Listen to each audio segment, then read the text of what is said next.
everyone, it's Paul Ward here, and welcome to another edition of Farm Talk.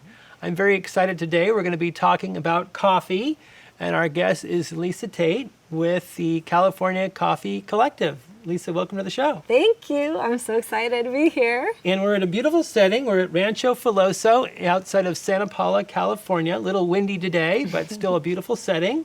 And thank you for having us. I'm so happy you're here. This is exciting. And of course, we have to thank our sponsors, the Escrow Hub and the Money Store.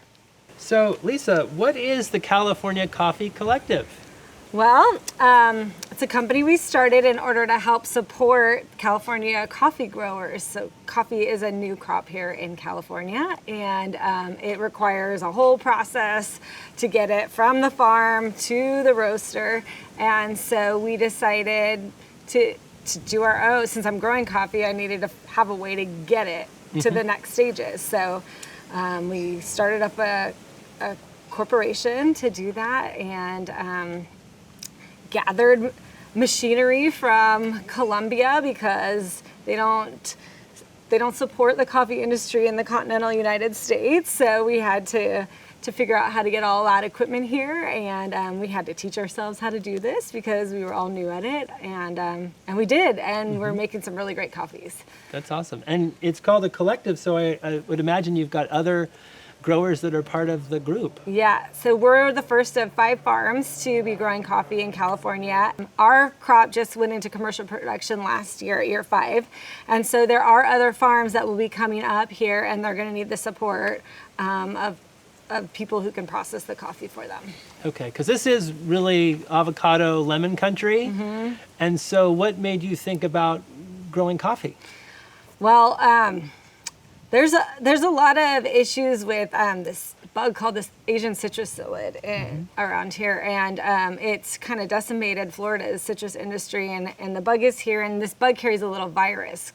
And so we're trying to keep this virus out as long as possible, but we're afraid it's going to really impact the citrus industry here. So we were looking for ways to diversify. I think growers are always looking for ways to diversify. Right. So we ended up hearing about this coffee deal, and we thought, well, we'll give it a try. So we planted 1.5 acres. We planted 2 varieties, and then we wanted to just kind of grow here, you know. So we babied it. It had it was cute. All of the little plants had their own little blankets for the first year to keep them warm, because we were really worried about them getting through the winter and being warm enough through the winter. And then they grew, and they kept growing, and then so now, okay, yeah, we know we can grow it here, but does it taste good? So we had to wait and learn, and yeah, it does taste good. It tastes really good. So you're growing 2 varieties?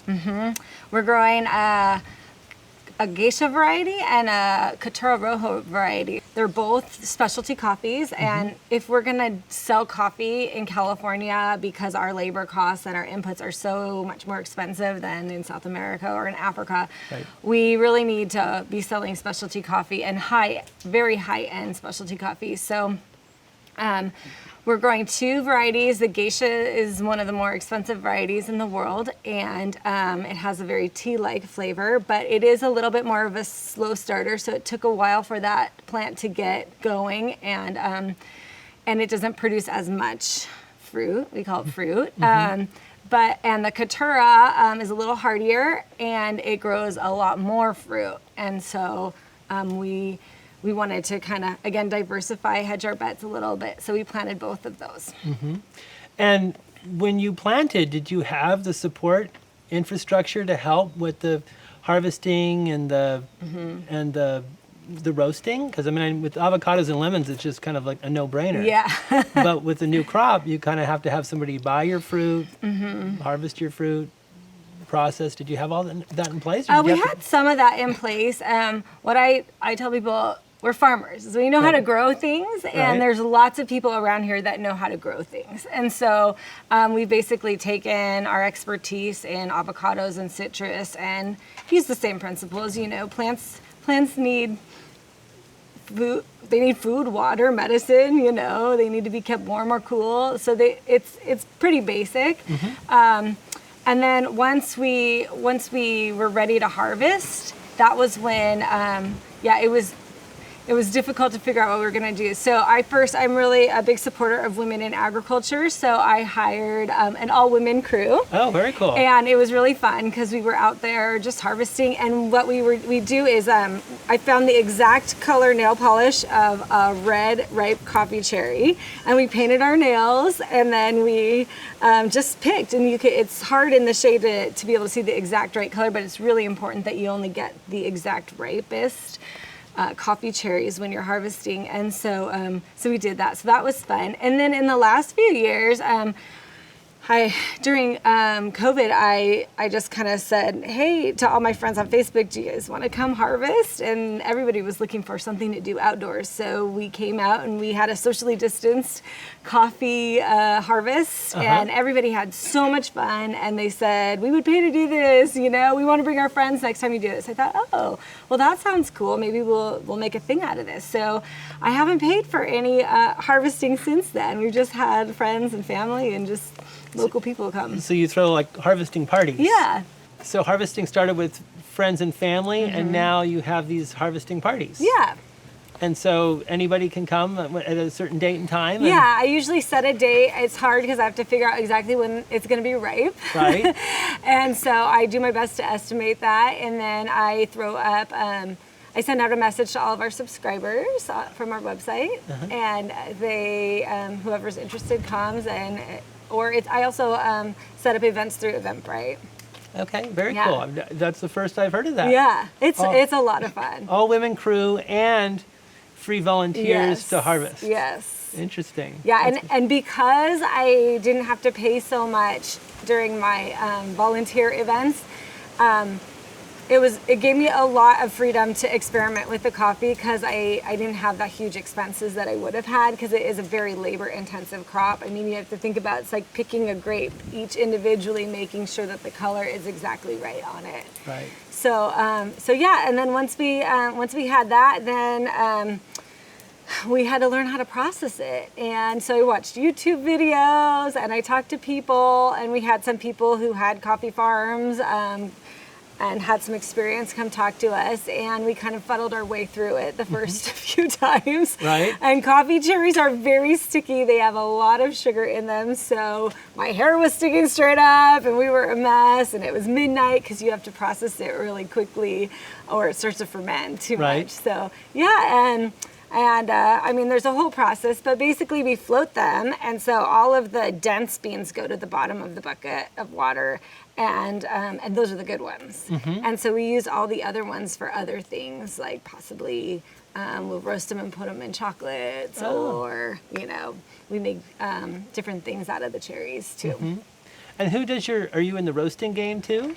So after all of the coffee is pulped and fermented and dried, and then it sits. It takes about 4 months from the time that it's picked, a minimum of 4 months, to the time that it's ready to roast. So when it's ready to roast, we have some co-owners of the California Coffee Collective, Ragamuffin Roasters, the owners of Ragamuffin Roasters. They do all of the roasting for us. Okay. And then you can buy the coffee from them. A lot of times we do them through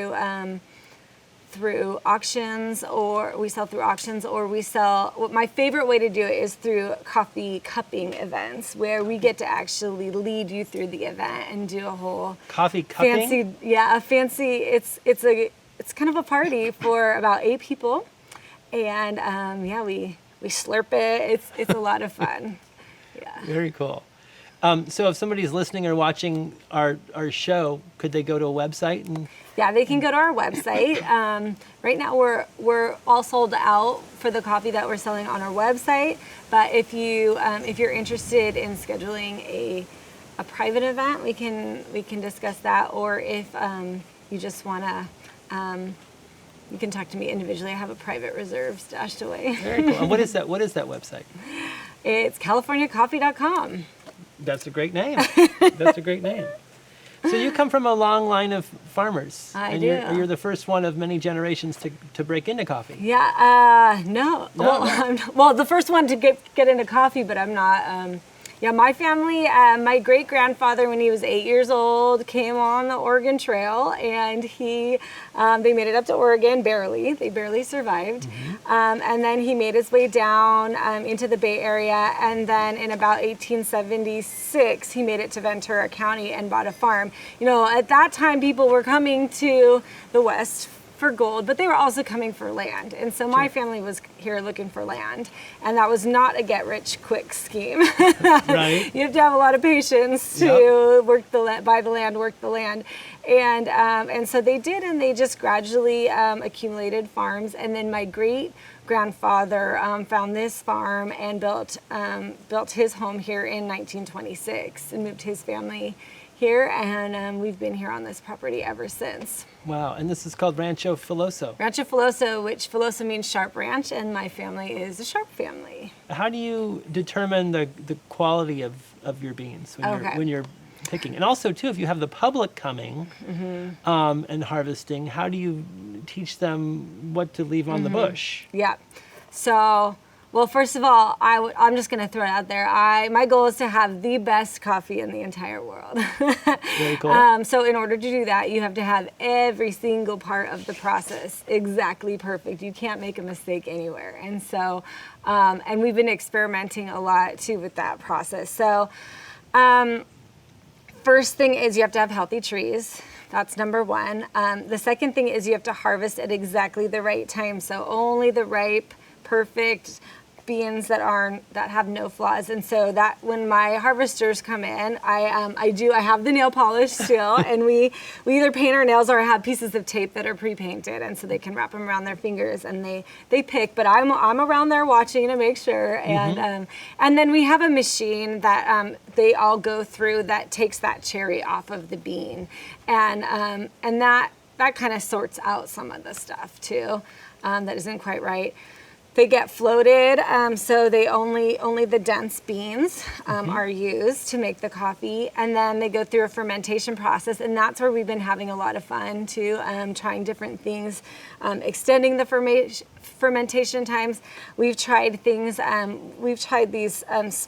They're like spores that they use to make sake, for example. We've tried putting that in, and in some of our experiments, we've been able to raise our cupping scores 4 points, which when you're in really high levels, that's impressive. So coffee scored on a scale from 0 to 100, very similar to wine. And anything above an 80 is considered specialty coffee, 83 solidly specialty coffee. So we were excited because our 4-year-old coffee scored an 89.25. So that was our immature coffee that we sent out to be professionally graded. Our coffee last year we didn't send out to be professionally graded, but the owners at Ragamuffin are very experienced. So we're scoring above, we believe we hit past that 90 marks, which places you in the very top tiers of coffee. That's coffee. Exciting. Yeah. And who's doing the scoring? Is this a coffee group, association? There's a specialty coffee association that provides training and certifications. You're called a Q grader if you are a coffee taster. Okay, and so if you get this rating a few years in a row, you're kind of on the map and getting noticed? You'll get noticed. And there's also competition. So I'd love to enter some of these competitions. And the winner of those, often, they'll sell out their whole crop at $5,000 a pound type of prices. Wow, that's crazy. Yeah. That's a lot better than avocados. Yeah. Now, can any ranch in the area be a coffee grower? It takes special climate, water, soil. I mean, just like anything. I mean, how do you there was a little bit of luck involved. I mean, you took a risk, but also your property lent itself to being a coffee property. It seems that our coastal climate, our Southern California coastal climate, seems to be able to produce these great coffees. I think they kind of mimic some of the mountainous regions in the tropics. So yeah, we seem to be doing okay here. I wouldn't go too hot or too cold though, right. Yeah, in fact, I was so worried about cold temperatures, and then we had some really hot days that damaged our trees a few years back. So. And what equipment do you need to grow? Did you have to? You said you had to get some specialty. Did you get the fruit from Colombia? You said. Did you No. We got the fruit from a nursery here in California, but and we're working with another nursery as well, giving them seeds, and they're growing the seeds. So hopefully more and more farmers will be able to do this if they choose to. And then the equipment, I had to get like pulping machines and hulling machines because you can do it by hand. Right. And I did do it by hand, but it's really tedious, extremely tedious work.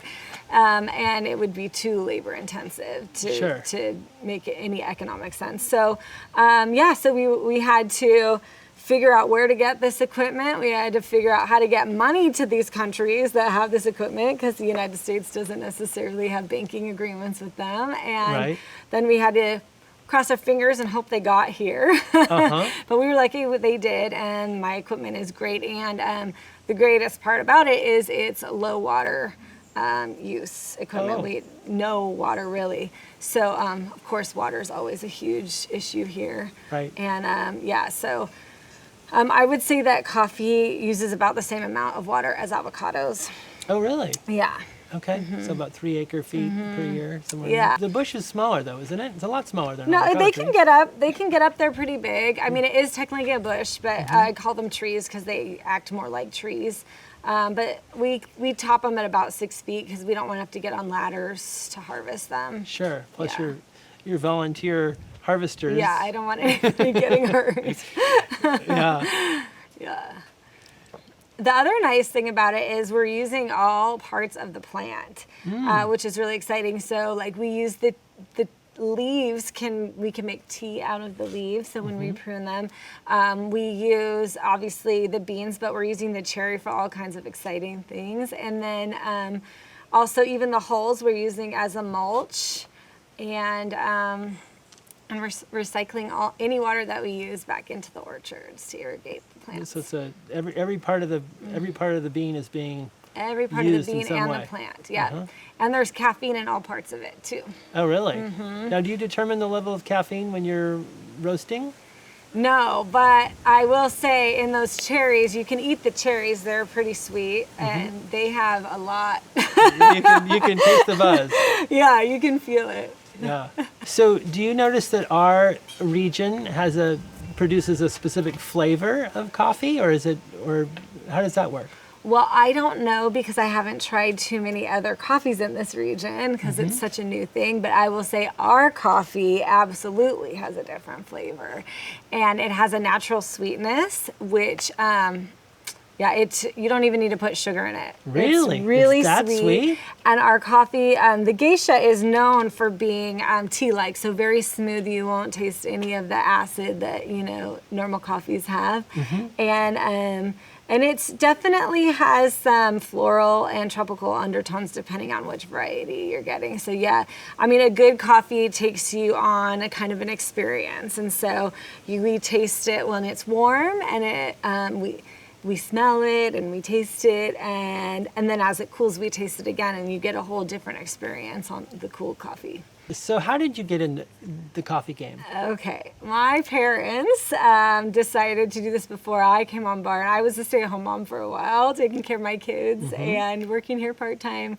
So they and our ranch manager made the decision to try out this coffee, not knowing what I was going to get myself into. So yeah, 5 years later, we developed this whole new business out of it.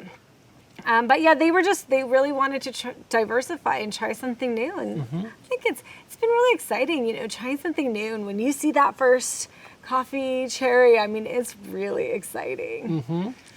There is a funny thing that, so we had this woman come, and she's a coffee grower in South America, and she has 300 acres of coffee. That's a big area. That's big. And she came over, and she grabbed our cherries, and she started squeezing them, and she was watching it, and there were all these drips coming out of it because the fruit, it has a lot of water and sugar in it.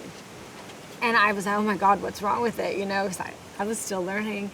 And her eyes just kept getting bigger and bigger. And finally I said, what are you doing? She's like, well, I'm milking the cherry. I said, what is that? And she said, I just got 6 drips out of this. And I was like, oh, okay. She's like, I've never gotten more than 4. Wow. And I think that's a testament to how healthy our plants are. And she was also amazed because we have fertilizer tanks. And so we get lab samples, we get soil analysis, and we get tissue analysis.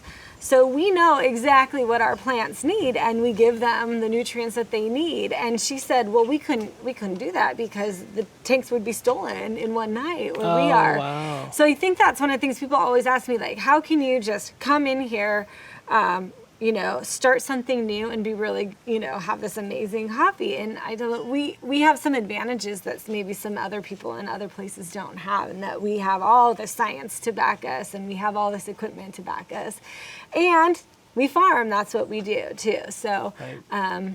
so I think those have all helped us get us where we are. Interesting. That's an interesting comment that she said that if she even had the tanks, they would be stolen. Yeah. So Things we don't have to yeah, worry about we don't really think about here. that Yeah. here. Yeah. Interesting. So what is the name of the coffee if I wanted to buy a bag of coffee? Oh, it's called Filoso, Uh-huh. and it's through the California Coffee Collective. Yeah, and actually, you can buy it in bags right now, but I would recommend holding off because our packaging is stuck on a ship, and it comes with a really specialized glass to drink it out of, because when you're talking about coffees at this level, you want to make sure you're drinking it properly too, and it'll come with a recipe as well on how we recommend you brew it and how you drink it.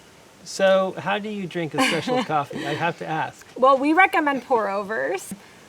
Yeah, just a normal pour over that you could learn how to do watching YouTube if you don't already do it. Most people who are really into coffee already know how to do a pour over.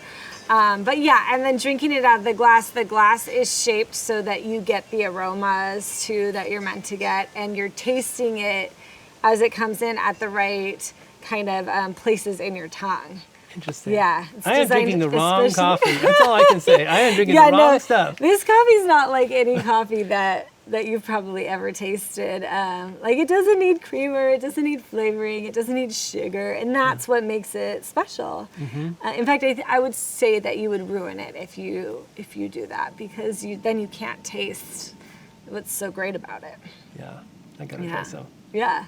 Very And the cool. other thing that's interesting about it is it's our roasters. So I'm not a roaster, but my partners are roasters, and they say roasting it is unlike any coffee they've ever roasted. And they have over a decade worth of roasting experience, and they get coffees from all over the world for their shops. And normally you roast by sound. You hear it cracks during the roasting process. You get a first crack and a second crack. But our coffee doesn't crack, and so they're having to do it by sight, which is not normal. So we don't know why it doesn't crack, but our roasting, it does roast very, very differently than other coffees. So if we were going to sell our coffee to a roaster, we would definitely have some recommendations on how to get the best. Now, would the same bean grown in a different area not crack, or you just don't know? No, it would crack. It would crack. These So there's beans something grow about the in others. region. There's something about, I don't know if it's the region or a farm, but something's different about it. Interesting.